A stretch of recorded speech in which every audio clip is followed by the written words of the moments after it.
Stop loss లేని trading or investing మీ bank అకౌంట్స్కి హానికరం. హలో హాయ్, నేను మీ తెలుగు ట్రేడర్ శ్యామ్. మీ ట్రేడింగ్లో సక్సెస్ అయ్యేంత వరకు నా సపోర్ట్ మీకు ఎప్పుడు ఉంటుంది.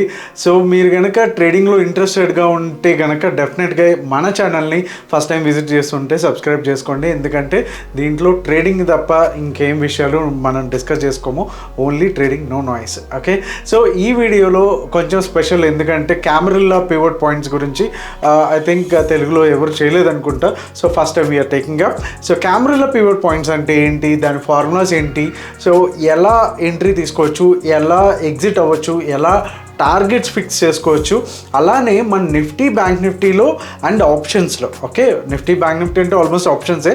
సో ఆప్షన్ చార్ట్ మీద కూడా కెమెరాల చార్ట్ని యూజ్ చేసి మంచి రిజల్ట్స్ని పొందడం ఎలా అనేది మనం చార్ట్స్తో పాటు ఎట్లా ప్లాట్ చేయాలి, టార్గెట్ ఎట్లా, స్టాప్ లాస్ ఎట్లా అనేది మనం చూపిస్తాం. అండ్ ఇంకొక స్ట్రాటజీ ఏంటంటే స్టాక్స్కి బ్యాంక్ నిఫ్టీకి కొద్దిగా డిఫరెన్సియేషన్ ఉంటుంది. సో స్టాక్స్ వాడే వాళ్ళకి సపరేట్గా ఒక చిన్న చేంజ్ తో కెమెరాలను యూజ్ చేసి దాంట్లో కూడా ఎలా చేసుకోవాలి అనేది ఈ వీడియోలో మనం చూసేద్దాం. సో మరింత ఆలస్యం చేయకుండా వీడియోలోకి వెళ్ళిపోదాం. వీడియోలోకి వెళ్ళే ముందు లైక్ బటన్ స్మాష్ చేయండి. సో ఫస్ట్ ఆఫ్ ఆల్ కెమెరాల పివోట్స్ అంటే ఏంటి అంటే, మనకి పివోట్ పాయింట్స్ ఉన్నాయి కదా, మళ్ళీ ఫిబొనాచి ఉంది కదా, మళ్ళీ కెమెరాల పాయింట్స్ ఎందుకు అంటే కనుక దాన్ని కంపేర్ చేసి కూడా చూపిస్తాను. డిఫరెన్స్ ఏంటి అంటే, ఫస్ట్ ఆఫ్ ఆల్ కెమెరాల పాయింట్స్ ఏంటంటే ఇవి ఒక సెట్ ఆఫ్ సపోర్ట్ అండ్ రెసిస్టెన్స్ని మనకి చూపిస్తాయి అనమాట. Whether it may be Nifty or bank Nifty or any stocks or crypto or what you call crude oil, gold, whatever అనమాట. ఎన్నిట్లో వేసినా సరే మంచిగా పనిచేస్తాయి. అండ్ ఇది one of the best price action based strategy అని చెప్పొచ్చు. ఎందుకు అంటే కనుక ఇది ప్రీవియస్ డే ఏదైతే ఉందో దాన్ని బేస్ చేసుకుని మనకి సేమ్ పివోట్ పాయింట్స్ లాగా దీన్ని క్యాల్కులేట్ చేసుకుని మనకి సపోర్ట్ అండ్ రెసిస్టెన్స్ని ఇస్తుంది. ఓకే, సో ఒక్కసారి let me plot pivot point standard. Okay, so pivot point standard అయితే నేను ప్లాట్ చేశాను ఇక్కడ.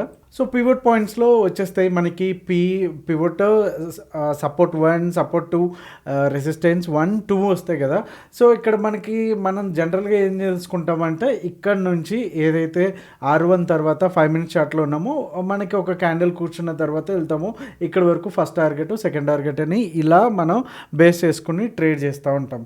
ఓకే, సో మరి దీనికి కెమెరాకి డిఫరెన్స్ ఏంటి అనేది మనం ఇప్పుడు చూద్దాం. సో ఇది వచ్చేసి కెమెరా. ఓకే, సో ఇక్కడ మీరు గమనిస్తే కనుక రెండు పక్కన పెట్టి మీకు ఈ పాటికే డిఫరెన్స్ అర్థమై ఉంటుంది.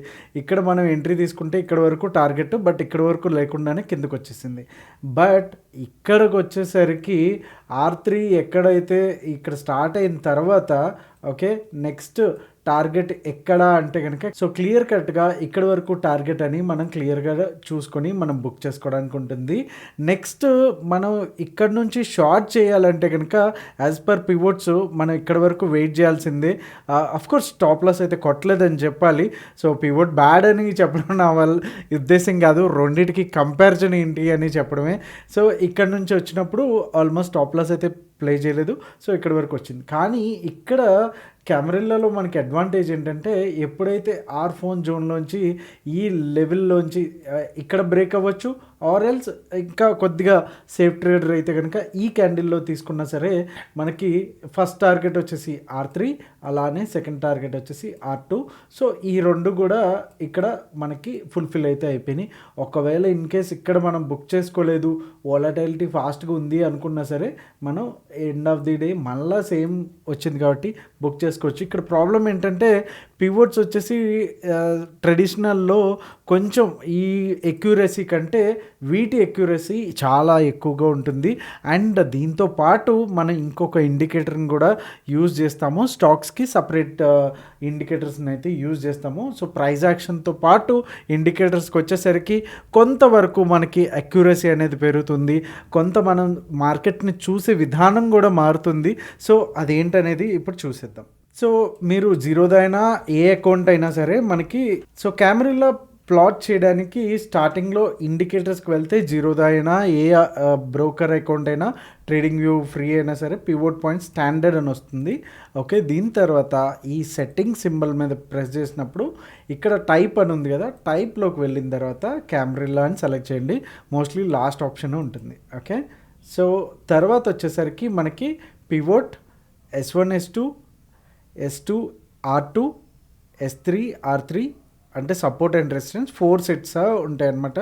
సో ఇంకా డిఫాల్ట్ సెట్టింగ్స్ ఏం చేంజ్ చేయక్కర్లేదు, అలాగే ఉంచేద్దాం. ఓకే, సో ఇప్పుడు మనం కెమెరాలో అయితే ప్లాట్ అయితే చేస్తాము 5 మినిట్స్ టైం ఫ్రేమ్లో. ఓకే, సో ఒక ట్రెండింగ్ డే తీసుకుందాము, ఒక రేంజ్ బౌండ్ డే కూడా తీసుకుందాము ఎగ్జాంపుల్గా. ఓకే, సో స్టార్టింగ్ ఇక్కడ ప్రైస్ వచ్చేసి గ్యాప్ డౌన్ అయింది, S4 దగ్గర ఓపెన్ అయింది, S4కి కింద వస్తూ ఉంది. యాక్చువల్గా దీని దగ్గర మనం ఎంట్రీ అయితే తీసుకోవచ్చు. ఓకే, దీని క్లోజింగ్ దగ్గర నుంచి మనకి ఇక్కడ ఓపెన్ అయ్యి వస్తే కనుక మనకి ఎంట్రీ తీసుకోవచ్చు. ఈ టైంలో కూడా మనం ఎంట్రీ తీసుకోవచ్చు. సో 9:30 వరకు ఎంట్రీ కూడా తీసుకోకపోతే ఏంటంటే మోస్ట్ ఆఫ్ ది టైమ్స్ 15 మినిట్స్లో ట్రెండ్ చేంజ్ చేయడానికి అవకాశం ఉంటుంది. సో ఇది 9:30. ఓకే, ఒకవేళ కనుక ఈ రూల్ మనం ఫాలో అవ్వకపోతే ఈవెన్ కెమెరాలో బట్టి కూడా ఇక్కడ మనకి ఎంట్రీ అనేది వస్తుంది అండ్ స్టాప్ లాస్ అయితే ఇక్కడ ట్రిగ్గర్ అయితే అవుతుంది.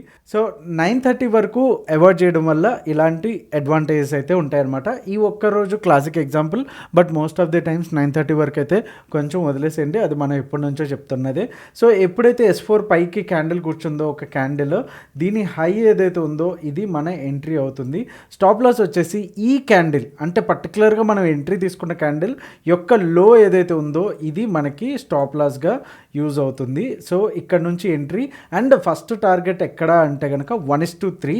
అంటే మనం ఇక్కడ ఒక 20 పాయింట్స్ ఎస్ఎల్ పెట్టామనుకోండి, సో 1:3 అంటే 60 పాయింట్స్ మనకి టార్గెట్గా ఉంటుంది. ఓకే, సో ఎయిదర్ నెంబర్స్లో అయితే అలాగా, ఒకవేళ ఈ కెమెరాల పాయింట్స్ బట్టి కూడా మనం టార్గెట్ని ఫిక్స్ చేసుకోవాలి అనుకుంటే కనుక ఈ పాటికే మీకు అర్థమై ఉంటుంది. S2 అలానే S1 and R1 R2 R3 R4 వరకు కూడా ఉంటాయి. సో ఎక్కడ కూడా మనం ఇది స్టాప్ లాస్ అనుకుంటాము, స్టాప్ లాస్ ఎక్కడ కూడా లేదు. కంప్లీట్గా ఎంతవరకు టైం పాస్ చేసినా సరే కంప్లీట్గా మనం ఇలాంటి డేస్లో కంప్లీట్గా మనం ఇక్కడ బుక్ చేసేసుకోవచ్చు ఫైనల్గా. ఓకే, మీరు కొంతవరకు ఇక్కడ నుంచి బుక్ చేసుకోవడం అయితే స్టార్ట్ చేయండి. అట్లీస్ట్ ఒక 4 లాట్స్తో మీరు ట్రేడ్ చేస్తున్నారు అనుకుందాం ఫర్ ఎగ్జాంపుల్. ఓకే, సో ఎప్పుడైతే పివోట్ జాయిన్ అయిందో అంటే ఈ ఏరియాలో 2 లాట్స్ బుక్ చేసుకోండి. ఓకే, నెక్స్ట్ ఏదైతే ఈ లెవెల్ ఉందో ట్రయల్ చేసుకుంటారండి. ఇక్కడ ఈ స్టాప్ లాస్ ఇది లో ఉంది కాబట్టి ఇక్కడ స్టాప్ లాస్ పెట్టుకుంటే కనుక నెక్స్ట్ ఏదైతే R1 ఉందో అక్కడ ఒక లాట్ బుక్ చేసేసేయండి. ఇంకొక లాట్ ఏదైతే ఉందో మనం క్యారీ చేసుకుంటే కనుక ఇలాంటి ర్యాలీ టైంలో అప్పుడు మనకి యూజ్ అవుతుంది. మనం అనుకుంటాము ఇక్కడ ట్రేడ్ తీసుకొని ఇక్కడ వరకు మనం హోల్డ్ చేసి ఉంటే మంచి ప్రాఫిట్స్ అని, బట్ అంతవరకు హోల్డ్ చేయడం అయితే ఎస్పెషల్లీ ఇంట్రాడే ప్లేయర్స్ వల్ల, ఎస్పెషల్లీ బయర్స్ వల్ల అయితే చాలా టఫ్ టాస్క్ అనమాట. సో ఒకసారి రేంజ్ బౌండ్ డే కూడా ఒకసారి చూసేద్దాం. సో ఇది kind of range bound day. ఎప్పుడైతే R4 దగ్గర మనకి రెసిస్టెన్స్ 4 దగ్గర బ్రేక్ అయ్యిందో, ఏదైతే ఈ క్యాండిల్ లో ఉందో ఇది మనకి ఎంట్రీ వస్తుంది అండ్ దీని హై ఏదైతే ఉందో ప్రీవియస్ క్యాండిల్లో ఇక్కడికి వచ్చేసరికి మనకి SL అనేది ప్లేస్ అవుతుంది. సో ఫస్ట్ టార్గెట్ వచ్చేసి R3, అలాగే S1 S2 వరకు కూడా మనకి next targets pivot, second target and third target వచ్చి S1. సో ఇక్కడ వరకు బ్యూటిఫుల్గా అయితే మూవ్ అయితే అయ్యింది.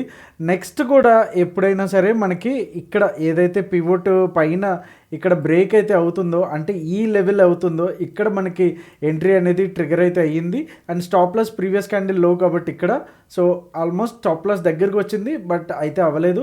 సో ఫస్ట్ టార్గెట్ వచ్చేసి ఇక్కడ వరకు 60 పాయింట్స్ వస్తే అంటే ఏదైతే మీరు స్టాప్ లాస్కి దానికి అనుకుంటారో ఒకవేళ 1:3 ఎక్కడ వచ్చినా సరే మనం బుక్ చేసుకోవచ్చు.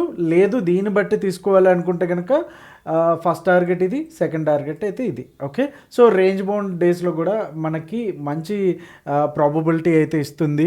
సో దీని అక్యురసీని పెంచడానికి మనం ఏం చేస్తామంటే 5 మినిట్స్ టైం ఫ్రేమ్లోనే ఈఎంఐ యాడ్ చేస్తాము. ఓకే, ఈఎంఐ 9 డిఫాల్ట్, ఇది మనం ఏం చేయట్లేదు. ఒకవేళ దీన్ని ఎలా యూజ్ చేయాలి అనుకుంటే కనుక డిస్క్రిప్షన్లో నేను వీడియో లింక్ ఇస్తాను. ఈఎంఐ 9 గురించి మనం క్లియర్ కట్గా చేసాము. ఎప్పుడైతే మనకి ఒకటే రూల్ ఏంటంటే వివ్యాప్ కింద ఉందా షార్ట్ చేయడానికి, వివ్యాప్ కింద క్యాండిల్ ఉందా, ఎస్ ఉంది. అండ్ R4 కానీ R3 కానీ S1 కానీ ఏదైనా కెమెరాల పివోట్ కింద ప్రైస్ ఉందా, ఎస్, షార్ట్ ఇట్. ఓకే, ఒకవేళ మనం పైకి వెళ్ళడానికి కూడా సేమ్ రూల్స్, అది కూడా మనం ఒకసారి చూసేద్దాం. సో ప్రీవియస్ డే చూద్దాం. ఓకే, సో R3 కింద క్యాండిల్ ఎప్పుడు క్లోజ్ అయింది, ఇక్కడ క్లోజ్ అయిందా, క్లోజ్ కాలే ఇంకా. ఓకే, ఇక్కడ క్లోజ్ అయిందా, ఎస్ అయ్యింది. ఓకే, ఈఎంఐ ఎస్ సిగ్నల్ ఇచ్చింది. స్టాప్ లాస్ ఎక్కడ, ఇక్కడ కొద్దిగా స్టాప్ లాస్ పెద్దది కదా, సో స్టాప్ లాస్ పెద్దగా ఉన్నా సరే మనకి ఎక్కడ ఇచ్చింది, 1:3 ఇంకా ఎక్కువ ఇచ్చింది. ఓకే, ఆల్మోస్ట్ ఇంతవరకు కూడా. ఓకే, సో మనం ప్రాఫిట్ ఎక్కడ బుక్ చేసుకోవాలి అనుకుంటే కనుక ఇక్కడ బుక్ చేసుకోవడానికి అయితే అవకాశం ఉంటుంది. మళ్ళీ మనం రీఎంట్రీ అవ్వాలి అనుకుంటే కనుక ఇక్కడ మనం రీఎంట్రీ అయితే అవ్వచ్చు. ఒకవేళ దీన్ని స్టాప్ లాస్గా పెట్టుకుంటాను S4 అంటే ఇంకా బెటర్. మోస్ట్లీ దాన్ని టచ్ అవుతాయి తప్ప దీనిపైన క్లోజ్ అయితే అప్పుడు మనం స్టాప్ లాస్ అనేది ఎగ్జిట్ అనేది మనం ప్లాన్ చేసుకోవచ్చు దీనిపైన క్లోజ్ అయితే వితిన్ 5 minutes టైం ఫ్రేమ్లో అయితే కనుక. ఓకే, సో నిఫ్టీకి అండ్ బ్యాంక్ నిఫ్టీకి కూడా సేమ్ రూల్స్. సో నిన్న జరిగినటువంటి ట్రేడింగ్ దాంట్లో చూడండి, జస్ట్ ఒక ర్యాండమ్గా వెళ్దాము. ఓకే, సో S1 దగ్గర అండ్ మీరు బ్యాక్ టెస్ట్ చేయండి. మీకు బ్యాక్ టెస్ట్ చేస్తే మంచిగా మీకు కూడా కాన్ఫిడెన్స్ వస్తుంది. S1 దగ్గర ఎక్కడ కూర్చుంది, ఇక్కడ కూర్చుంది. ఓకే, నెక్స్ట్ దాని తర్వాత అండ్ ఈఎంఐ కూడా సపోర్ట్ చేస్తుంది, స్టాప్ లాస్ ఇక్కడ. అండ్ బ్యూటిఫుల్గా ఇక్కడ ఇవన్నీ మనం భయపడాల్సిన అవసరమే లేదు, బ్యూటిఫుల్గా ఇది ఇచ్చుకుంటానే పోయింది. ఓకే, నెక్స్ట్ R1 పైన ఈ క్యాండిల్ కూర్చుంది, అప్పటికే R2కి వెళ్ళిపోయింది. సో ఈ దీనిపైన మనకి ఎంట్రీ అంటే ఇక్కడ అండ్ ఆల్మోస్ట్ ఇక్కడ వరకు కూడా మనకి టార్గెట్ అయితే వచ్చేసింది. నెక్స్ట్ ఎప్పుడైతే మళ్ళీ 9 EMA కిందకు వస్తుందో ఇది మన entry and first target, second target, third targets కూడా అయిపోయినాయి. మళ్ళీ అగైన్ ఎంట్రీ, మళ్ళీ ప్రాఫిట్. ఓకే, ర్యాండమ్గా కాదు, కంటిన్యూస్ డేస్ చూడండి. ఓకే, సో ఇది మనం ఇందాక చెప్పుకున్న ఎగ్జాంపుల్ ఇక్కడ వరకు వెళ్ళింది. సో ఇది మళ్ళీ చూడక్కర్లేదు. సో ఇది ఒక ఎగ్జాంపుల్ ఇక్కడ. ఓకే, ఫస్ట్ 9:30 వరకు వదిలేస్తాం కాబట్టి ఈ క్యాండిల్ కూడా వదిలేస్తాము. ఇక్కడ మనం ట్రేడ్ తీసుకోవద్దు. S1 ఏదైతే కింద బ్రేక్ అవుతుందో అక్కడ తీసుకుందాము. ఓకే, అంటే ఈ పాయింట్లో తీసుకుంటే కనుక మనకి ఇంకా స్టాప్ లాస్ అయితే కొట్టలేదు. ఆల్మోస్ట్ ఇక్కడ స్టాప్ లాస్ అయితే హిట్ అయింది అండ్ మనకి ఇమీడియట్గా మళ్ళీ రీఎంట్రీ ఇచ్చింది లాంగ్ సైడ్ అండ్ ప్రాఫిట్. మీరు బ్యాక్ టెస్ట్ చేయండి, ఒక 6 to 7 months ఆర్ 1 year పాటు బ్యాక్ టెస్ట్ చేయండి, మీకు ఈజీగా ఇదైతే అర్థమవుతుంది. ఓకే, ఎలా వర్క్ అవుతుంది అనేది అర్థమవుతుంది. సో HDFC బ్యాంక్ అయితే తీసుకుంటున్నాను. సో స్టాక్స్లోకి వచ్చేసరికి కొంచెం డిఫరెంట్ మనం ప్లే చేస్తాము. దీంట్లో ఈఎంఐ యూజ్ చేయొద్దు, సేమ్ అదే ఉంటుంది. దీంతో పాటు మనం VWAP అయితే యూజ్ చేస్తాము. ఓకే, VWAP అండ్ ఇంకొక ఇండికేటర్ కూడా నేను యూజ్ చేస్తున్నాను. దీంట్లో ఏంటంటే 200 మూవింగ్ యావరేజ్. ఓకే, సో ఇన్పుట్స్లోకి వెళ్ళండి, లెంత్ అని ఉంటుంది కదా, 200 ఇచ్చేసేయండి. నేను కలర్ కూడా చేంజ్ చేస్తున్నాను. ఓకే, సో కొంచెం డార్క్ కూడా పెడదాం, సో ఈజీగా ఉంటుంది. దీన్ని మనం 15 minutes టైం ఫ్రేమ్లో చేసుకుందాం. ఓకే, సో చూడండి ఇక్కడ మనకి VWAP. ఓకే, ఎప్పుడైతే మనకి కెమెరాలో సాటిస్ఫై అయిందో, సిగ్నల్ ఇచ్చిందో, 200 EMA కూడా పైన ఉండి అండ్ VWAP కూడా పైన ఉంటే కనుక ప్రైస్కి దాంతోపాటు కంటిన్యూ అయిపోండి అంతే. VWAP మనకి స్టాప్ లాస్. స్టాక్స్లోకి వచ్చేసరికి ఇదే రూల్. ఓకే, సో 200 కంప్లీట్గా పైన ఉంది కాబట్టి ఇంకా అది కంప్లీట్గా సిగ్నల్ ఇస్తుందనే ఒకటే తీసుకోవాలి. ఇంట్రాడేలోకి వచ్చేసరికి మనం VWAP పెట్టుకుంటే సరిపోతుంది. ఓకే, సో VWAP పైకి వెళ్ళింది కంప్లీట్గా. ఈరోజు కొంచెం క్లమ్జీగా ఉంది, స్టాప్ లాస్లు కొట్టే అండ్ నెక్స్ట్ డే కంప్లీట్గా move and next day range బౌండ్లో ఉంది. ఇక్కడ మనకి షార్టింగ్ ఆపర్చునిటీస్, కాకపోతే షార్టింగ్ ఇవ్వడానికి కూడా ఎక్కడా లేదు, బికాజ్ VWAP అటు ఇటుగానే ఉంది. ఆల్మోస్ట్ ఇక్కడ ఇచ్చింది కానీ మనకి కెమెరాలో సపోర్ట్ చేయలేదు కాబట్టి ఈ డే అసలు ట్రేడింగ్ లేదనే చెప్పొచ్చు. నెక్స్ట్ డే చూసుకుంటే 200కి దీనికి మధ్యలో ఉంది కాబట్టి కంప్లీట్గా రేంజ్ బౌండ్. ఇలాంటి కండిషన్స్లో వదిలేసేయండి. సో మళ్ళీ ఒకసారి రిపీట్ చేస్తున్నా, 200 MA అండ్ VWAP మధ్యలో ప్రైస్ ఉండబట్టి కంప్లీట్గా సైడ్ వేస్ ఈ స్టాక్ని అయితే వదిలేసేయండి. అలాంటప్పుడు మనకి వేరే స్టాక్స్ ఉన్నాయి కదా, మనకి 185 స్టాక్స్ ఉన్నాయి FNOలో. సో ఏదో ఒకటి తీసుకుంటే సరిపోతుంది. ఒకసారి లాంగ్ వెళ్ళేదాని కోసం చూద్దాం. ఈ మధ్య హెచ్డిఎఫ్సి గట్టిగా పడింది కదా, అప్పటి నుంచి సిగ్నల్ అయితే ఇదే ఉంది. సో లాంగ్ చూసుకోవాలి అనుకుంటే కనుక మనకి ఇక్కడ చూడొచ్చు 200 మూవింగ్ యావరేజ్ పైన ఉంది అండ్ వీవ్యాప్ కూడా పైన ఉంది. అండ్ ఎప్పుడైతే కెమెరాలో రూల్ సాటిస్ఫై అవుతుందో అప్పుడు మనం ఎంట్రీ తీసుకొని ఆరామ్సే ఇవంతా కూడా మనం మంచి ర్యాలీస్ అన్నీ కూడా ఈజీగా పట్టుకోవచ్చు దీంట్లో. కాకపోతే కొంత ప్రాక్టీస్ ఉండాలి అండ్ మీరు బిలీవ్ చేయాలి ఈ సిస్టమ్ మీద. సో బ్యాక్ టెస్ట్ చేస్తే కనుక మీకు కాన్ఫిడెన్స్ వస్తుంది. సో చూసారు కదండి అది కెమెరాల గురించి. ఒకవేళ కనుక మీకు ఈ వీడియో నచ్చినట్టయితే డెఫినెట్గా లైక్ చేయడం మర్చిపోవద్దు. అండ్ మీకు ఏమైనా డౌట్స్ ఉంటే కనుక కామెంట్ సెక్షన్లో అడగండి. So thank you so much. Me Telugu trader Shyam. జై హింద్.